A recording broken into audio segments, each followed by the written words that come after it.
right, champions, as you can see, we're doing a YouTube channel again for the Jordan and Derek Awards, sponsored by Christian McVeigh Photography. Let's start off with you, Crackers. What's your Jordan for this week, mate? Well, I think all the Paralympians are exceptional. So I agree. I can't pick any one or two, so I'm just going to give it to all of them. But I also want to give it to Nathan Cleary for being the second youngest player in the NRL to score 1,000 points. I think that's a really good achievement. Yeah, bloody awesome. And he's third now on the all-time point list for the Panthers. Panthers, that's right. I think it's really great to have that accolade. Obviously, you know, someone in that position who's the kicker is obviously going to get there faster than your forwards. But, you know, I still think at 23, it's really, really a great achievement. Yeah, for sure. You just wonder where he's going to end up. That's the thing, you know, at 23. And you know what? On the weekend, he didn't have his best game, but he was still a mile better than half of the people on the paddock. And that was a funny thing. Even on his off game, he still shone. Like he still did enough to get that team over the line. So he's definitely going to be a player of the future. And I think Joey came out during the week too saying he's going to be far better than Joey ever was, and he'll definitely be an immortal. So, you know, to get that sort of accolade from someone like Joey, that's a big call. Yeah, and Joey was a halfback, but I think, you know, I know Fittler wasn't, but I think in terms of, you know, he's definitely up there with Fittler and Greg Alexander. Well, Fittler's an actor on TV adverts now, so look out, Nathan, your future's looking bright. All right, let's go on to you, champ. What's your Jordan for the week, mate? My Jordan goes to a fantastic player, Roosters and Bulldogs and St. George legend, Josh Morris, on his announcement that he'd be retiring with his brother at the end of the season. Yep. This caps off a stellar decade of the Morris boys in action in the NRL, New South Wales and Australian teams. Definitely. Yep. He finishes at the moment with 157 tries, 327 games. And to be honest, we hope he can all make it back on the field by the end of the season and make playoffs. He's injured at the moment, but, he really deserves a decent send-off, you know, because what a legend of the game. Yeah, definitely. He's named to play this weekend, isn't it? Oh, well, there you go then. Yeah, he's in the team. Yeah. And he should get a double the Jordan award too. Players. Yeah, we're short a few. Yeah, definitely. But he should get a double Jordan award because him and his brother and a couple other guys are launching a lager, a beer. So looking forward to trying that one. That's a Jordan effort right there. Mid-strength beer, yeah. I heard Viper was going to be the 18th man this week for the Roosters. He's been warming on his bloody hands up for a while. Yeah, he's been warming them. Yeah. All right, let's get into you, Viper. What is your Jordan for the week, mate? Well, I'm going to go a place that nobody would ever expect me to go, and I'm going to go with the Eels. Oh, here we go. You got a temperature? Yeah, I do. I felt it had a bit earlier, and it was a bit warm, but I'm going to go with the Eels because when they beat the Storm, that really that stopped the Storm from beating the old Roosters record. Ulterior motive. It's the one time I can remember in my life that I was actually cheering for the Eels on the weekend. There's always that plot twist. And you sort of you got to give the Eels a bit of a self-dereking too, because they know they've got the Panthers this week, so they're like, shit, we're going to rest our players. Or the finals, I think you knew you were going to get towed up by a good team coming this weekend. So good we'll use the old excuse that we're going to rest some players. Yep. All right, Cap. All right, Captain. Who are you going to towel up this week? Who's going to get your Jordan? Oh, you can't go past the New South Wales Swifts, our girls. Oh, Paige and Maddie. You know, like we watched that game on the weekend, and they went out to an absolute cracker. 6-zip at the start before GWS called a timeout, and they clawed their way back. But then the girls just regained their composure, went on with the game, and they just didn't even look like losing that game at all. You know, they were just phenomenal, and it was just great to see they won their second premiership in 3 years. And netball in New South Wales looking bloody strong. So all you young girls getting out there wanting to be a netballer, have a look at your superstars here because you've got two good teams, red hot and in bloody awesome form. So no, New South Wales Swifts. How good was that Wallace for the Swifts, mate? Did she ever miss a shot? Like, I think she missed one was or just two all game. hammering like that Yeah. goal, and mate, just the skill on it, like to get those high balls as well on those inward passes, and The super shots, she didn't miss many of them. Yeah. Red hot. No, that's for sure. All right, well, let's And get the how Derek well- Awards. Sorry, what was that, Viper? I was just going to say, how well did Maddie and Paige speak at the presentation? Oh, The pair of them, so eloquent and very, very nicely, put together what they covered. And I'll tell you what, any other captain in any other sport, I don't care what it is, you can take a leaf out of their book, a page out of their book, sorry, because I'll tell you what, Paige and Maddie were just, top shelf. That was so professional. Even the Giant skipper, she spoke very well as well. Yeah, So, they all do it did very well. Mm. All right, well, let's get into people that don't speak very well with the Derek Awards. Let's go with you, Crackers. Who gets the Derek? I speak very well. Oh, talk about you. I'm talking about the Derek you're about to hand out. Jeez. You wait for You? your intro. Jeez. You're the new Derek. Well, I was going to go with Latrell, but I think what's far worse at the moment with this Latrell saga is the fact that his partner is getting death threats that's on not on. social media. That is disgraceful. That's just uncalled for. Like, Gone too far. this is like any other workplace. It needs to be dealt with within the workplace. If I did something in my workplace, would never imagine anybody else coming at my partner for something that I've done in the workplace.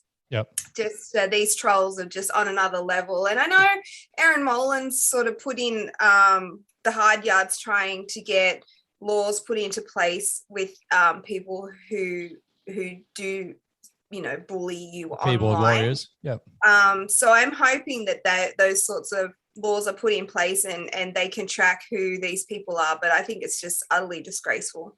Well, they did try to put it in the workplace because Hargraves tried to sort it out for him, but got shut down pretty quickly. I reckon if he got his hands on old Latrell, that would have been sorted out very quick. But no, you're absolutely right. There's no place for death threats. There's no place for anything or the public to even get involved. You're right. Just let him sort it out. He got the 6 weeks. He pleaded guilty. He couldn't, not. And I think hats off to the kid for doing that. He could have gone in there like, no doubt this bloke's going to get named shortly. A certain GWS player to go in and say not guilty when it's quite clear you did. But, so he did the right thing. He swallowed his medicine. He's got the 6 weeks. That's where it stops, as far as I'm concerned.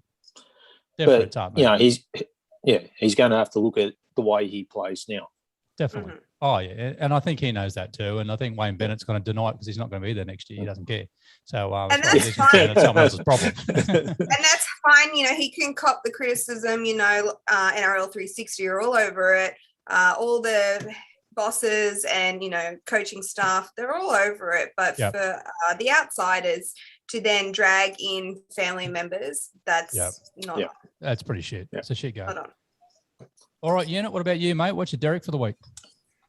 Look, I'm going to go to the Bulldogs Manly game on the weekend. Yeah. I know. I know where you're going. I've got a feeling where you're going.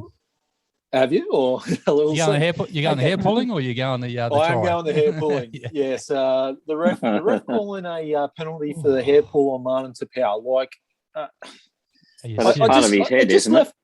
It left me. Look, if it's intentional, they're on the ground and they're yanking at the hair intentionally. Okay, fair enough. But what was the Bulldogs player supposed to do? He went to grab the back of his shirt to pull him down. Martin Tapau's got hair down to his bloody ass. And he's grabbed the hair as soon as he realised. As soon as he realised, he let go. What does the ref do? And that was a bit of a crucial point in the game too. Oh, big time.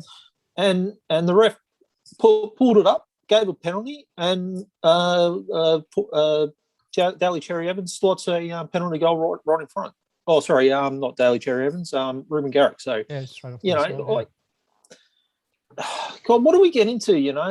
If Martin Tapau wants to have long hair, then tie it he's back. going to have to accept sometimes this will get caught up, and the ref has to realise that that's going to happen as well.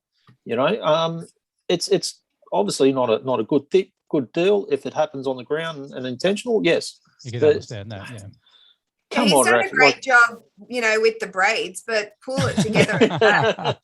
Play it up in a pony or plait the bottom. Plait the extra 50 centimeters that he's got hanging down there. Tie it all up and it won't be such an issue. See, I think the NRL should get smart on this because honestly, his hair is a no HNS issue to any other player because that flicks around. If that flicks in someone's eye, yeah, that's going to hurt. That's going to hurt. That's going to sting, and he's probably going to get punched for it.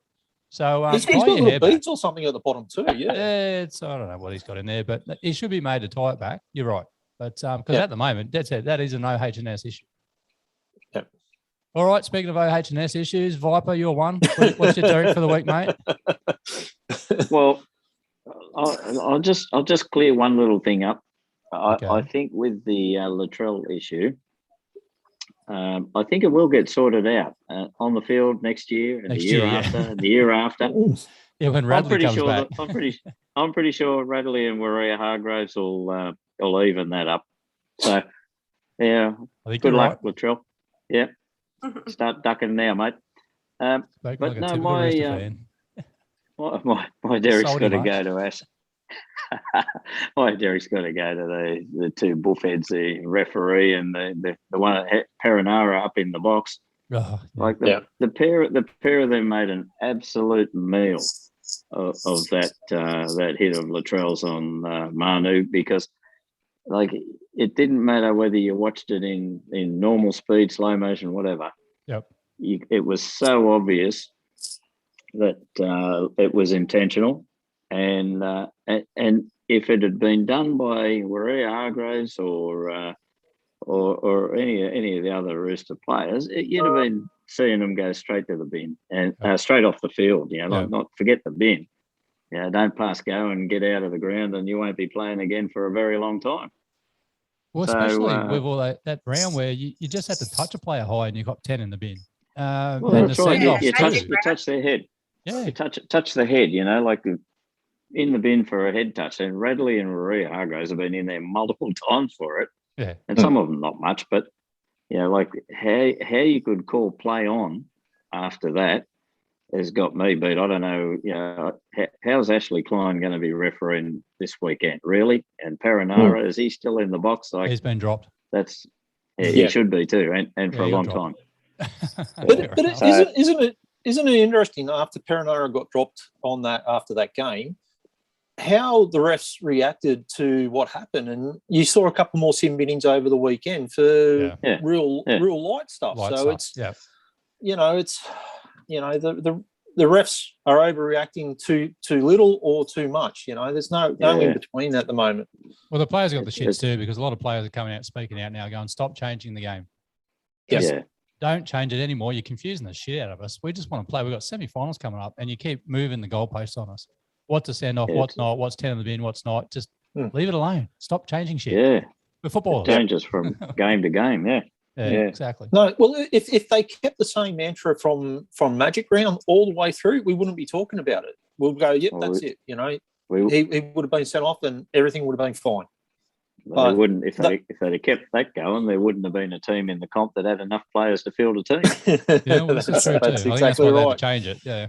But in saying that, it's for everybody's welfare. So change your tackling style. Yep. Yeah, that's the flip side. That's it, isn't it? Exactly. If you don't want to be sent off, then change your tackling style. Yeah. I mean, there's no doubt he ran out of that line to make a big play on him. And unfortunately, when you do a big play like that, they can go wrong, and they can go really fucking wrong really quick. And then that one went wrong very quick. Yep. Did you see the footage when he was totally fine and then he blew his nose and it just popped out? That's one of the golden rules in the UFC. They always say in the corner, if they think they've fractured their eye or broken it, do not blow your nose because it just explodes. Yeah. Well, the sinus pipes like through here, right? Right there, yeah. Mm. Yep. Crazy. What about you, Captain? Do you have a Derek this week? Oh, look, we can't go past the AFL's human grub. Toby Green, he's done it again. He just doesn't learn. He's right up there with Kyrgios.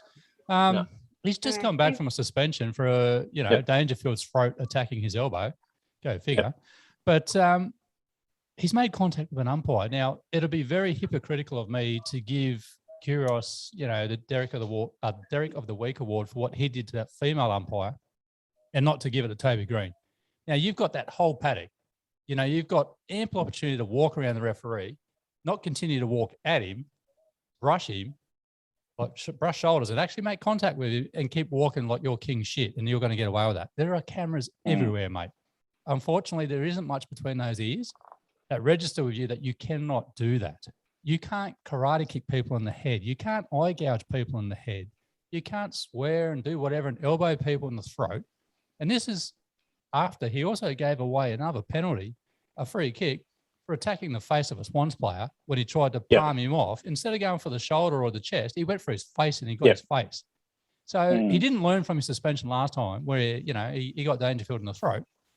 This time, he's cost his team again. He done this in 2019. They were in the finals, GWS, and they rely on this guy very heavily to be there because he is an actual talented player. He can play. Unfortunately, he's a fuckwit. He's got nothing else going for him because he keeps doing dumb shit like this.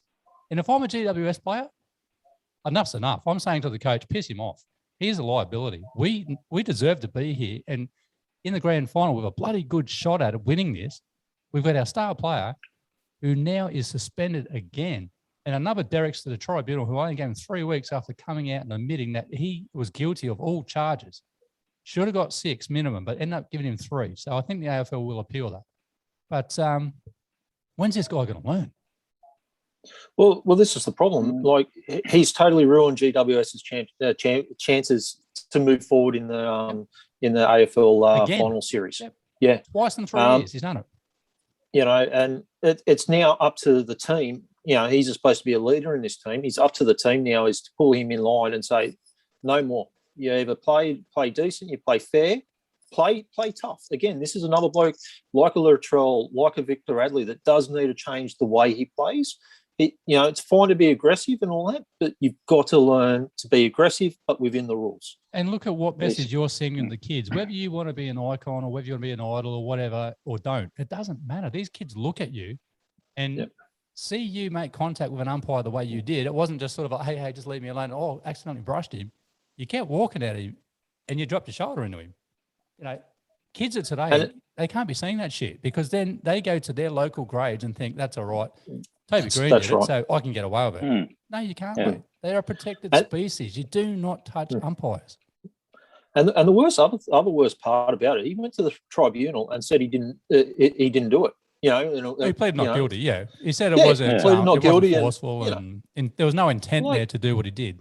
Walk around, you dipshit.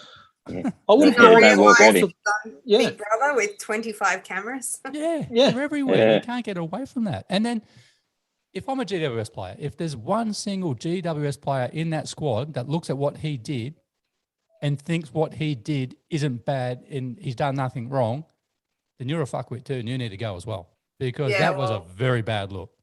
The culture's questionable then, isn't it? Exactly. Well, that's what I was saying before. The team needs to rally around and say, Toby, you're a talented player. We love you being here, but you've got to tone it down.